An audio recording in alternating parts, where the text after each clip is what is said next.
आप सभी को मेरा प्रणाम। आज 13 मार्च है। आज के दिन आप छोटी होली भी कह सकते हैं। होली 2 दिन की होती है। पावन होली, पवित्र होली, रंगों की होली। आज भी है, कल भी है। आज जो है फाल्गुन माह की शुक्ल पक्ष पूर्णिमा की तिथि है। कल से नया दिन भी होता है, नया दिवस भी होता है। इस तरह से कुल मिला के मैं आपको बताना चाह रहा था होली के मनाने के पीछे कारण क्या है। कारण बहुत सारे हैं, वो मैं बाद में बताऊंगा। सबसे पहले आपको एक संयोग बताता हूँ। आज देवों के देव बृहस्पति देव का दिन है, बृहस्पतिवार है, थर्सडे है। भगवान विष्णु पालनहार हैं, उनकी विशेष पूजा होती है। और भगवान विष्णु ही थे जिन्होंने प्रहलाद को जलने से बचाया था। ये प्रहलाद कौन थे? ये दैत्यों का राजा एक था, हिरण्यकश्यप। उनके यहाँ उनका एक पुत्र जिनका नाम प्रहलाद, और हिरण्यकश्यप एक बहुत बड़े नास्तिक थे, जबकि पुत्र उनका बिल्कुल विपरीत था और वो भक्ति भाव में लगे रहते थे। कहा जाता है राम कृष्ण सबको भगवान विष्णु जी के परम भक्त थे। आज देखिए संयोग है, बृहस्पति है, आज होलिका दहन भी होगी। होलिका जो है हिरण्यकश्यप की बहन थी और प्रहलाद चूँकि उनका पुत्र था, और प्रहलाद के जो भक्ति भाव थे भगवान विष्णु के प्रति, या पदार्थवादी नहीं थे, उसकी वजह से उन्होंने अपने संतान को मारने की सोची। और मारने के क्रम में उन्होंने क्या किया, अपनी बहन होलिका को वरदान प्राप्त था कि वो आग में जल नहीं सकती। तो उन्होंने होलिका को कहा कि प्रहलाद को अपने गोद में लेके बैठ जाओ। और इस प्रक्रिया में हुआ क्या प्यारे,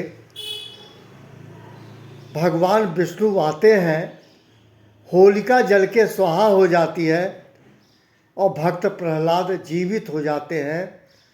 इससे ये होता है, कहा जाता है कि सत्य की विजय होती है असत्य पे। और उसी खुशी में अगले दिन होलिका दहन आज है, उसके अगले दिन होली मनाई जाती है। होली रंगों का त्यौहार है, रंग के विषय में सभी जानते हैं। और होली एक ऐसा त्यौहार है जो भाईचारे का प्रतीक है। और यहाँ तक कि कहते हैं दुश्मन भी गले मिल जाते हैं। तमाम गाने हैं, हिंदी सॉन्ग्स हैं, और ये होली आपसी भाईचारा का प्रतीक ये त्यौहार है। और सबको होली की बधाई। प्रचलित यहाँ तक है होली मुबारक हो। तो यहाँ भाषा या जाति नहीं देखी गई। होली मुबारक हो, होली मुबारक हो, होली की बधाई हो। पर देखिए कितना अच्छा आपसी भाईचारा है कि हिंदू मुस्लिम सिख ईसाई आपस में सब भाई भाई का प्रतीक ये होली, इसको कहते हैं होली। आप सभी को इस पावन अवसर पर मेरी हार्दिक शुभकामना। और माता पिता से ये कहूँगा कि माता पिता अपने संतान के पहली शिक्षिका एवं पहला शिक्षक है। खासकर माँ, बच्चा जन्म लेता है, संतान जब बड़ा होने लगता है तो माँ की जिम्मेदारी बनती है कि त्योहारों के विषय में अपने संतान को बताए। इससे क्या होगा, वो त्यौहार दुगना हो जाएगा। अब जैसे होलिका बनाई जाती है, होलिका में गोबर के ओपल बनते हैं साहब और लकड़ी, इसके अलावा तीसरी चीज़ कुछ नहीं होती थी। कालांतर में जाके लोग बुकवा किया जाता है, बदन की सफाई की जाती है और उसको उसमें डाला जाता है, ये सब बातें आई। लेकिन जो होलिका दहन था, होलिका दहन का जो फीचर है प्यारे, वो गोबर के उपले बनाए जाते हैं। गोबर आप सभी लोग जानते होंगे, और लकड़ी का प्रयोग किया जाता है, होलिका जलाई जाती है। इसी बात के लिए बताया जाता है कि जब कोई दुष्टता करेगा, चाहे उसका पिता ही क्यों ना हो, अक्सर लोग कहते हैं ना, अगर माता पिता भी दुष्टता करते हैं और बेटा अगर कुछ नहीं कर पाता है, असहाय है, तो ऐसे में परमात्मा का साक्षात्कार होता है। और आज देखिए, भगवान विष्णु पालनहार का दिन भी है और भगवान विष्णु प्रहलाद जी को हिरण्यकश्यप की बहन के गोद में जलने से बचाते हैं। मैं भगवान विष्णु को प्रणाम करता हूँ और मैं कहूँगा, त्यौहार हमेशा उल्लासपूर्ण होगा, दुगना होगा।